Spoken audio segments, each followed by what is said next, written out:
Grabe to, no? Kath and Alden, parehong mahal na matatanda mga kasembreros, no? Magugulat kayo dito. Ako rin nagulat sa ginawa dito ni Alden at saka ni Kath mga kasembreros. Tapos, bumisita si Alden sa tao magtatago sa kanya. Tapos, si Kath naman spotted sa isang tennis court. Yan at marami pang items sa vlog na ito. Pero unahin natin, no?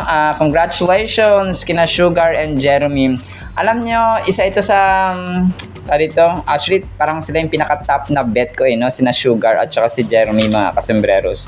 Nanalo nga kagabi sa Stars on the Floor Season 2. Kasi yung kulitan nila, yung performance nila of course na given yun kasi lahat naman sila ay talagang magagaling sumayaw mga kasembreros. Pero yung tandem nila talagang, alam mo yun, parang sabi nga na iba, para mag-ate, magnanay na yung dalawang ito mga kasembreros kasi nga sobrang kulit nila.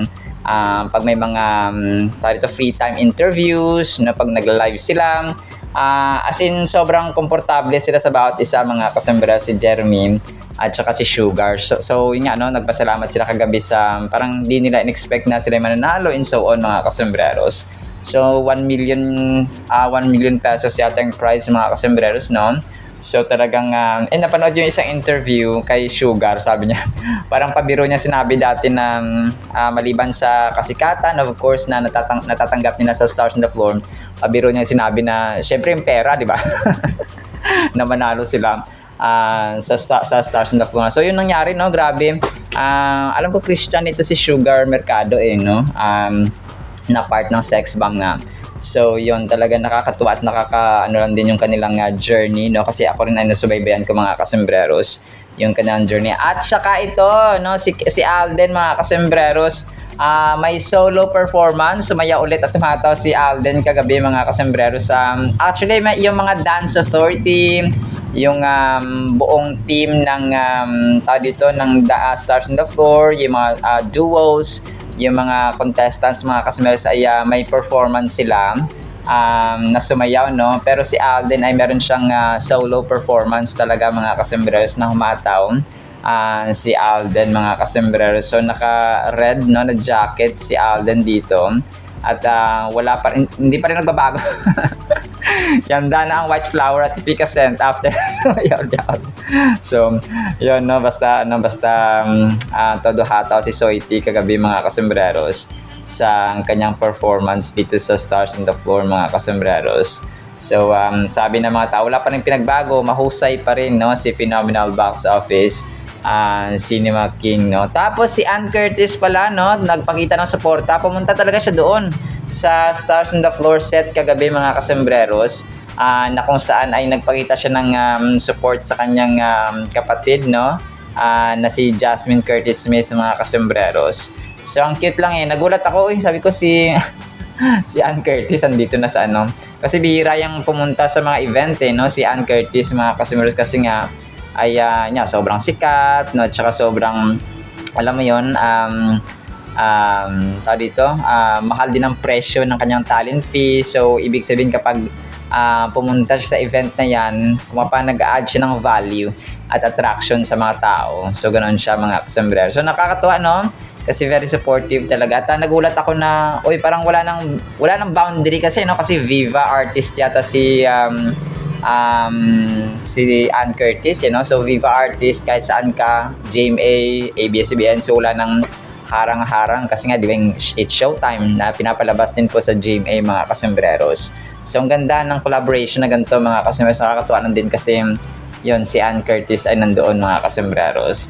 Tapos, isa sa mga major items natin, si Alden, grabe, nakaka-uplift. And dito ko nakita talaga na sa matatanda, mabenta talaga si Kath and Alden mga kasembreros. Unahin ko na itong kay Alden, no? Si Ma'am Daisy Romualdez na isang batikang actress, no, sa showbiz mga kasembreros ay binisita at may heartfelt message kay Alden mga kasembreros. Sobrang nagpapatiri-ay ako dito habang binabasa ko siya, no? Sabi niya dito sa kanyang post sa Facebook page ni Ma'am Daisy Romualdez, mga kasembreros, sabi niya doon, Dear Alden Richard, sabi niya 7 hours ago niya pinost.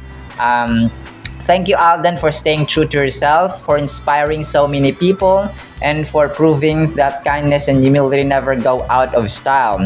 Your talent is undeniable, but what truly sets you apart is your humility, kindness, and genuine heart. In an industry where success can easily change people, you have remained grounded, respectful, and inspiring. That is a rare gift, sabi ni Ma'am Daisy. As someone who has also experienced the world of show business, sabi niya kasi na-experience niyang showbiz, si Ma'am Daisy.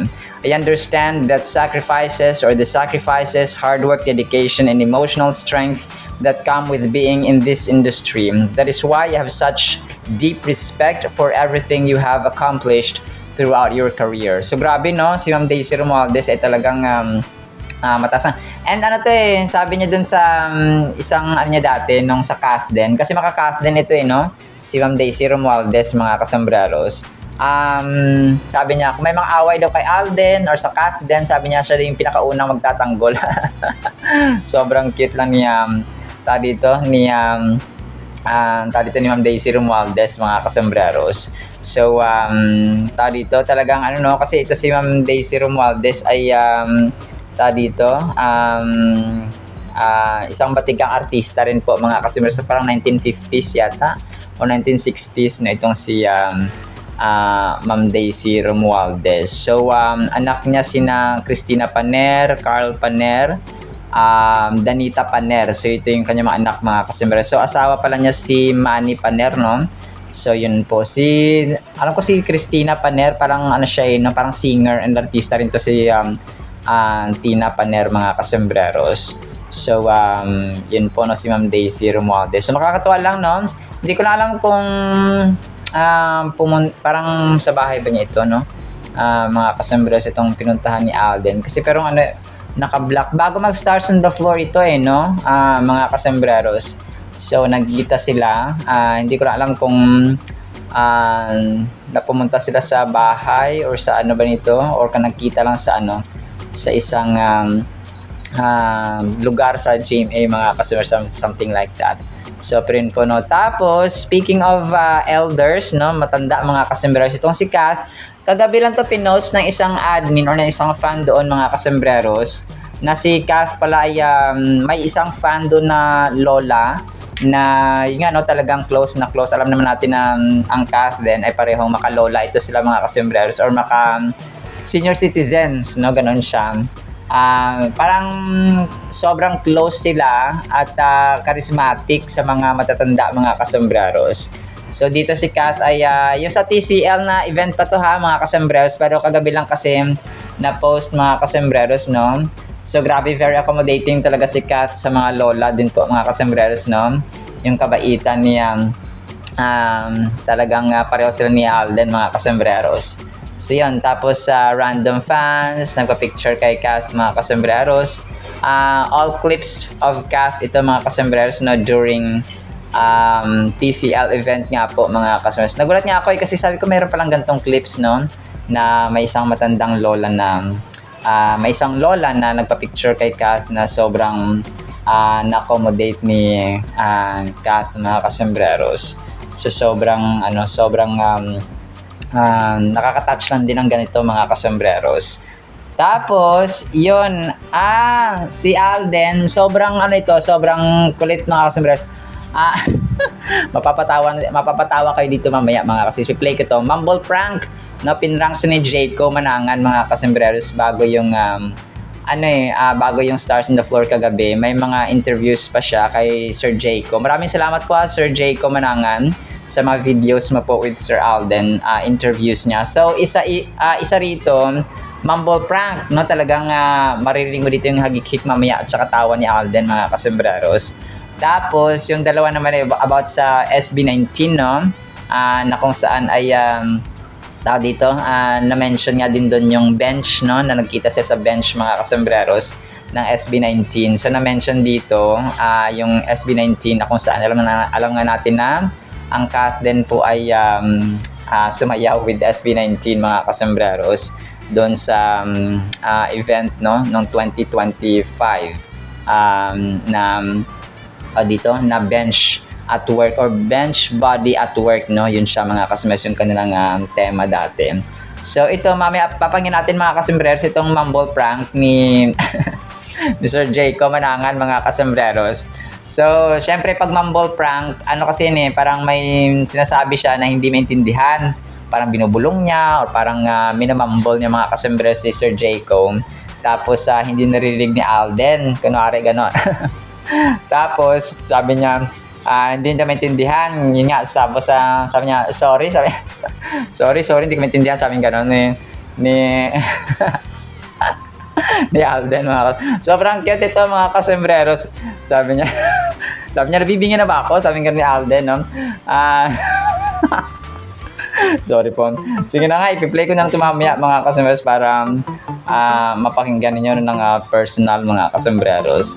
Tapos yung isa naman dito ay yung sa SB19 niya, no? Parang ang alam ko kasi dito, yung interview na ito ay bago pa nagsimula yung season 2 ng ng Stars on the Floor mga kasembreros. So parang ni-reserve ni na Jayco, parang siguro kinausap ng production team ng Stars on the Floor na yung mga vloggers ay i-upload ito parang pang teaser bago yung mismong final showdown nga, no, or final battle ng Stars on the Floor. So yun yata yung ano dito na yung sinasabi sa mga vloggers kagaya ni Sir Jayco. So yun, parang ano ba, pampa-teaser siya na para mas marami manood na audience mga kasembreros sa Stars on the Floor. So parang dati pa to, bago pa magsimula yung ano, kasi may mga previous interviews din tayo, di ba, na ganito yung ano ni Sir Alden. So yun, dito tinanong din Sir Alden about sa thoughts ng SB19 and so on mga kasembreros. Tapos yun, yung achievements ng SB19. So parang yung gusto niya sana na makasama dito sa Stars on the Floor ay si Stel, no, kasi pinapili siya mga kasembreros kung sino yung gusto niya masama, no, sa Stars on the Floor. Pero yun, ang sabi niya ay si Stel, kasi grabe yung humor, grabe yung talent mga kasembreros and so on. So parang ganoon siya, no, mga kasembreros. So mamaya i-play ko ito para mapakinggan niyo po mga kasembreros, no, na sinabi at saka para first hand niyo po marinig mga kasembreros ang sinasabi ni na Alden at saka ni Sir Jayco. Tapos next item natin, so yun si Kath, no, tennis day ulit si Kath mga kasembreros. Naglaro ulit siya ng tennis, no, talagang into sports din si phenomenal box office cinema queen mga kasembreros. So ito po ay pinost niya sa kanyang Instagram story. Tapos may isa pang picture dito na pinost din po, no, ng kasamahan niya doon sa tennis court mga kasembreros na yun, no, kasama na siya mismo mga kasembreros. So ito po ay pinost ni Isabel Reyes Santos, no, something like that mga kasembreros, sa kanyang Instagram. So into sports si phenomenal box office cinema queen. Tapos si Nate Gonzaga, kahapon ay pinost ulit siya na bagong set ng pictures nila mga kasembreros dun sa Sparkle Run. Sa Sparkle Run 2026 nga mga kasembreros, 27 minutes ago niya ito pinost sa kanyang Facebook. So parang titinaw, parang pare-pareho lang ng angulo, no. Si Nate Gonzaga dun sa una niyang mga pinost na tawag dito na pictures nga, no, kasama si Sir Alden. Pero magkaiba po ito ha mga kasembreros. Parang another set siya, no, pero ibang ano siya, ibang tawag dito, ibang angulo naman, no, mga kasembreros. So talagang close at sobrang enjoy lang, no, sina Nate at saka si Alden, of course, sa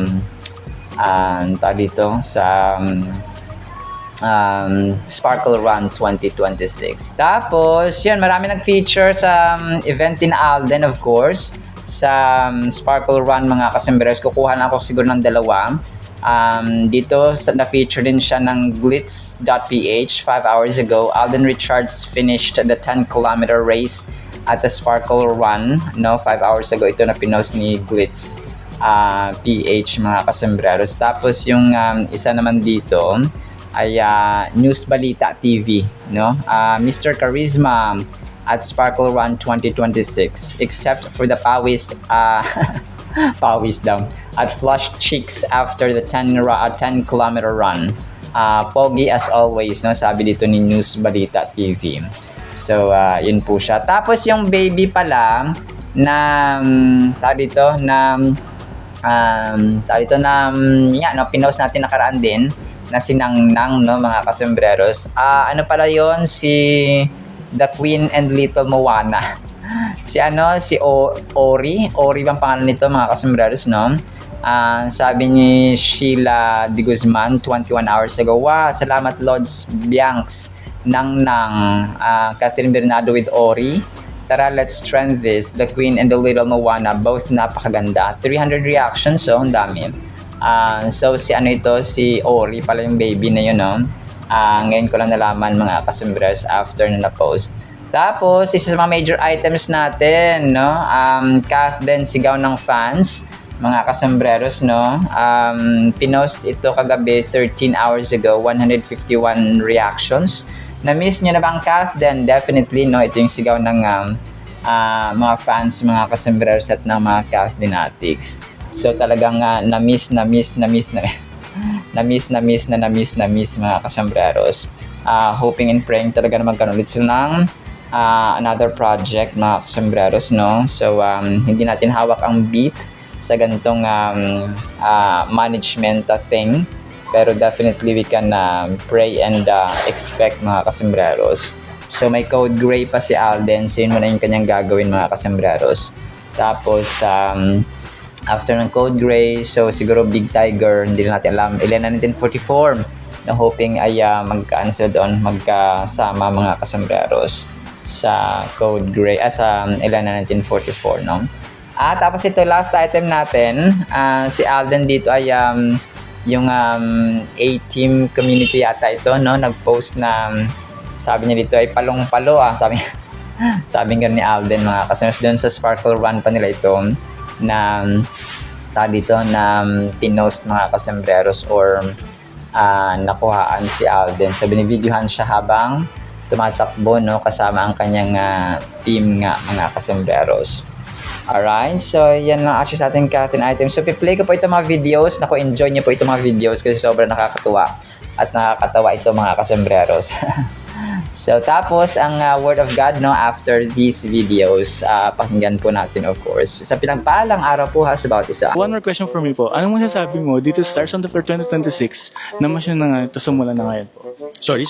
Ano pong masabi niyo sa Stars on the Floor 2026 na siya na pumunta ngayon siya ngayon? Na gustong magpanalo? Pumunta siya na ngayon, sa na ngayon po. Oh my God. Nabibingin na ba ako? Apo. What can you say sa Stars on the Floor 2026 na siya pumunta ngayon siya kwerta ngayon po? Hindi ko naiintindihan. Gustong pumunta sa... Pumunta sa Stars on the Floor, manonood ng students mapunta ngayon sa ngayon. Okay. I resign. Hindi ko talaga naiintindihan. It's a prank po. It's a prank. Sabi ko na. Ginawa ko na rin yan eh. Pero yan, ako para sagutin yan kasi we're very happy na of course we're able to showcase yung Stars on the Floor. Ganyan ako kasi.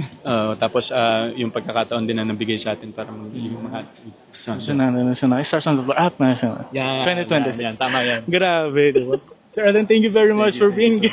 naman, salamat din. Is very special dahil season 2 naman siya ngayon, di ba? Yes. Sir Alden, SB19 is going global, ganyan. What are your thoughts about them?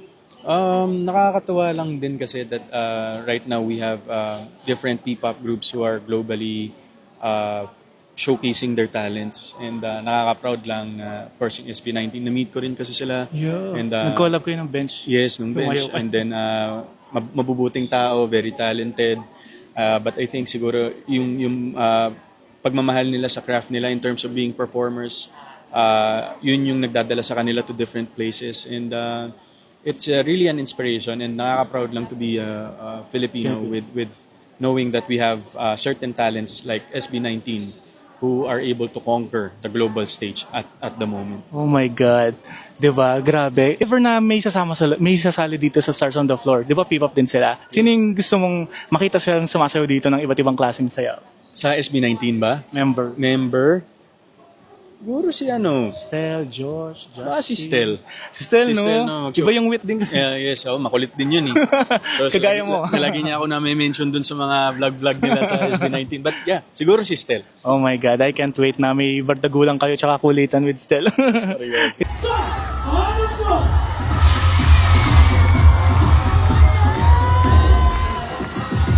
Ako, sabi ko, manalo, Lord, thank you po. Hindi na ako talaga Hindi na kami nag-expect. nag-expect na Hindi na mananalo talaga. pa kami. Tumitingin na lang ako, thank you po.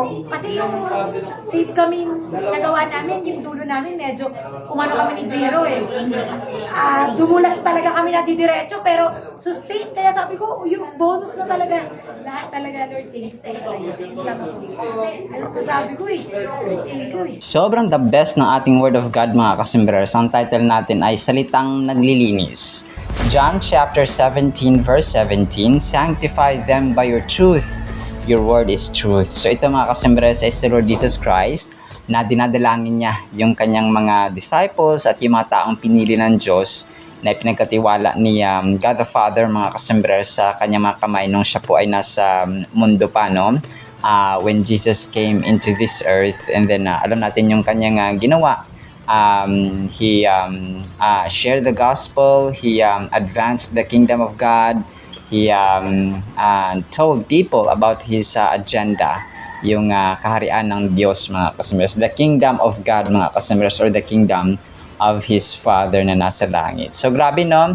And natin yung kwento na he was betrayed, he was crucified, and on the third day he rose again mga kasimers, and he rose and he resurrected to heaven mga kasimbrero. So ito po yung buong chapter 17 ng Book of John mga kasembreros ay nanalangin, no, about prayer ni Jesus Christ kanyang sarili sa Diyos Ama. He was talking to God the Father, and then panalangin niya sa mga taong pinili ng Diyos sa kanya mga kasembreros. And then yung susunod dito ay yung aarestuhin na si Jesus Christ because he was betrayed by Judas mga kasembreros, and then eventually will be crucified sa krus mga kasembreros. So dito naglilinis, no, sa ating bahay, sa ating buhay, sa ating sarili, no, in particular mga kasembreros, ay kailangan malinis tayo, no,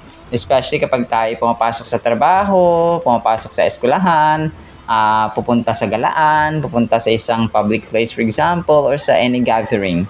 And even sa bahay, no, and kailangan malinis tayo mga kasembreros. So mas nagiging malinis lang tayo at mas nagiging alam mo yun, nag-aayos tayo mga kasembreros kapag tayo pa naglalakad or parang pupunta sa labas, pupunta nga sa mga gatherings and so on, sa mga events for example, sa mga celebration and so on mga kasembreros. So yun po yung kalinisan, and natural lang sa tao mga kasembreros ang part na ng habit natin yung paglilinis sa ating sarili, sa ating mga gamit sa bahay, yung ating mga gamit in general mga kasembreros, and even kunwari kung ikaw ay nanay, no, ikaw ay kailangan malinis yung anak mo, malinis yung kusina, malinis yung pagkain, malinis yung basta, no, mga kasembreros ay dapat malinis, no, kapag ikaw ay isang nanay. May mga tao naman na hindi gaanong OC or hindi masyadong maarte mga kasembreros, na sakto lang, no. Pero mga tao talaga na sobrang malinis talaga sa katawan mga kasembreros at sa kanyang paligid, no. Talagang gustong-gusto niya na malinis yung kanyang nakikita, malinis yung kanyang bahay, malinis yung kanyang paligid in general mga kasembreros. So dito, hindi ito physical cleanliness lang mga kasembreros. Hindi lang siya kalinisan sa panlabas or sa ating physical na mundo or sa physical na katawan. Pero dito ay sanctification. Kaya ang sanctification ay ito yung paglilinis mga kasembreros na term sa Holy Bible, no? Ito po ay paglinis ng ating puso, ng ating isipan, ng ating pagkatao in general mga kasembreros. So hindi siya literal at saka hindi na siya mababaw na paglinis mga kasombrero. So it talks about or it is something related sa holiness, no, sa pagiging banal mga kasembreros. So the action of making or declaring something holy or banal yung sanctification mga kasembreros. So kung pa being set apart, no, yung pagiging banal mo mga kasembreros or pagiging banal ng isang tao ay inihiwalay siya ng Diyos, no, para sa kanyang gawain mga kasembreros. Nung tinawag ni Lord Jesus Christ ng mga disciple, no, sineparate nila sila, no, para maging kasamahan niya sa pagbabahagi ng kingdom at agenda ng Panginoon and ng salita ng Panginoon, ang kaharian ng Diyos mga kasembreros, when Jesus Christ was sa mundong ito mga kasembreros, teaching and discipling mga kasembreros. So yun, yung kanyang mga disciples, kinuha niya si Matthew from his tax office, sina Andrew, Philip, and James, and Peter, and so on mga kasembreros ay hinango nila. Kung pa sineparate niya to. So that's sanctification. Unang ginawa ni Lord Jesus Christ mga kasembreros sa kanyang mga disciple. Kung pa nilinis muna sila, sinet apart muna mga kasembreros sa mga disciples bago sila nagamit sa pagbabahagi ng gospel at sa agenda, no, ng Panginoon, which is holy, no, mga kasembreros. So just before he was taken from his disciples, the Lord Jesus prayed the most beautiful and profound prayer that the mortal ear has ever witnessed. Now that the hour of his crucifixion had arrived, Jesus prayed to the Father for the disciples he loved so dearly, that they would be sanctified in the truth, set apart, kagaya na mention natin, and made holy unto Him. Jesus prayed that they would be a consecrated, hallowed people for Himself. So, sanctify. Ibig sabihin po mga kasembreros ay pinabanal, nilinis mga kasembreros. No? Sanctify them by the truth, for your word is truth. So, kung kung isipin din natin dito, yung salita ng Diyos, no, yung salita ni God the Father, ay naglilinis sa atin mga kasembreros kapag tayo po ay nagpa-set apart, kasi hindi natin pwedeng linisin natin yung sarili if we are still in the darkness, if we are still sa ating old habits, yung mga ginagawa natin na patuloy mga kasembreros. So hindi tayo pwedeng ma-set apart, hindi tayo pwedeng magamit ba, no, kunwari yung isang tasa or yung isang kutsara, diba, hindi mo siya pwedeng gamitin kung may nakikita kang dumi or may nakikita kang ipis dyan or something na nakakarumi mga kasombrero. So, yung baso, yung plato, or yung ano man dyan na pwede natin gamitin mga kasembreros ay dapat nating linisin muna, di ba, bago gamitin.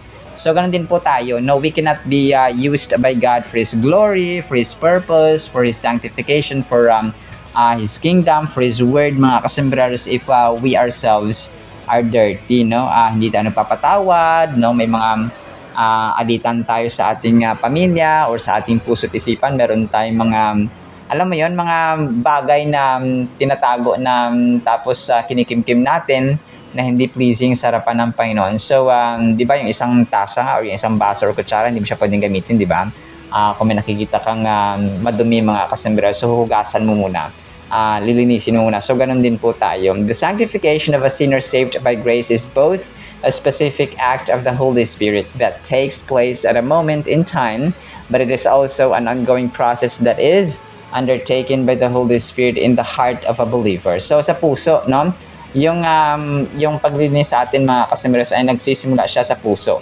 Okay? Yung ating puso dapat nalinis siya. Wala siyang, kung pa hindi siya imbakan ng galit, hindi siya imbakan ng puot, hindi siya imbakan ng inggit, hindi siya imbakan ng yabang, hindi siya imbakan ng immorality o ng anuman dyan mga kasembreros, no? Sa ating buhay. So, yung ating puso, yung ating character ay nililinis. Kung pa inaayos mo na yan mga kasembreros bago tayo, alam mo yan, bago tayo gamitin ng Panginoon mga kasembreros. And parang ganoon siya, no? Hindi tayo pwede mag-pray or pwede tayo mag-pray masus ng paglinis, no? Linis mo yung puso, gawin mong dalisay, no? Gawin mong pure, no? Gawin mong kaaya-aya sa iyong harapan, no? Sa Panginoon mga kasembreros. And that's one way of cleansing na rin mga kasembreros, because si Jesus Christ ay yung ating ultimate na meddler, no? Or tagapagitna mga kasembreros ay hindi na siya kasama natin ngayon, no, na literal natin makita mag-pray para sa atin. So when we pray, He will also intervene, mga kasembreros. Positional sanctification takes place at the moment of salvation. At that moment, we are justified in the sight of God and covered in Christ's righteousness. Progressive sanctification is a lifelong process for the believer as we continue to grow in grace, mature in the faith, and become gradually conformed into the image and likeness of the holy or lovely Lord Jesus. So yun siya, no? Ang process din kasi natin ay progressive. Yung hindi ibig sabihin na nilinis ka ngayon tapos bukas malinis ka ulit. So hindi, no? Dapat araw-araw. Kung kaya yung pagbabasa ng salita ng Panginoon, yung panalangin, yung paggawa ng kanyang kalooban, araw-araw din po natin ginagawa because nagkakasala tayo kada minuto, kada oras ng ating buhay. So we need sanctification every day. So dapat ay progressive sanctification yung ating pong ginagawa, mga kasembreros, kasi hindi tayo perfecto, no? Hindi pwedeng hindi tayo Diyos, no? So, that is why yung personal sanctification, spiritual sanctification ay dapat nangyayari araw-araw tayong nanalangin, araw-araw tayong nagbabasa ng kanyang salita, mga kasembreros. So every one of us that trusts in the Lord for salvation is already sanctified. We are positionally sanctified, for we are chosen people, a royal priesthood, a holy nation, a people set apart unto God. But every believer is also going through a process of practical sanctification, for it is also a maturing in the faith as day by day we are being progressively conformed into the lovely image of the Lord Jesus Christ Himself. So kagaya na mention natin kanina ay everyday yung ating sanctification, mga kasembreros. So kasi nga progressive, no, hindi siya nalinis na tayo ni Lord Jesus Christ because we are a chosen people. Yes, pero yung may tinatawag ng practical na sanctification, which is nga, no, araw-araw tayong nagkakasala, araw-araw tayo may mga kinakaharap na challenges, so we need a progressive sanctification sa ating buhay. So final thought natin, all that is of Christ and all that is recorded of Him is contained in the Word is truth, no? And we are sanctified in the truth. Should we not praise the one who has sanctified us is continuing to sanctify us and will one day bring our sanctification to its full and final completion. For He is the Jehovah Makadesh, mga kasembreros, or Makadeshem, the Lord who sanctifies us. So yun siya, mga kasembreros, no? Siya yung ating tagalinis. No, yung ating kaluluwa, yung ating puso't isipan, hindi po yan malilinis ng tubig lang, no? Kumari pag marumi ang damit, marumi ang ating mga gamit sa kusina, pwede natin hugasan lang ng tubig. Pero yung ating puso't kaluluwa, yung ating isipan ay tayong si Lord lamang. That is why His Word, no, yung kanyang salita, mga kasembreros, no, kapag nabasa natin yung bawal pala mapuot, bawal pala magtanim ng sama ng loob, no, mahalin pala dapat ang kaaway, magpatawad dapat. So yun yung maglinis sa atin because we believe in the Word of God, mga kasembreros. So every time we believe in God, every time we read His Word and we apply His Word, mga kasembreros, ay doon yung ating practical at saka continuous, no, progressive na sanctification, mga kasembreros. So magamit tayo ng Diyos at malulugod siya sa atin, no? Ganun siya, mga kasembreros. Alright, so ang ganda ng word na ito, mga kasembreros. In the meantime, yun lang po sa ating Word of God, ha? No? Pagpalain po tayo ng pag-ibig, pananampalataya, pag-asa, at paglinis na banal or sanctification, mga kasembreros, from the Holy Spirit. In the mighty, holy, sweet, magnificent name of the Lord Jesus Christ, we pray, with the communion of the Holy Spirit of the living God. And everyone said Amen and Amen. See you sa next segment, mga kasembreros, and paalam po. I love you.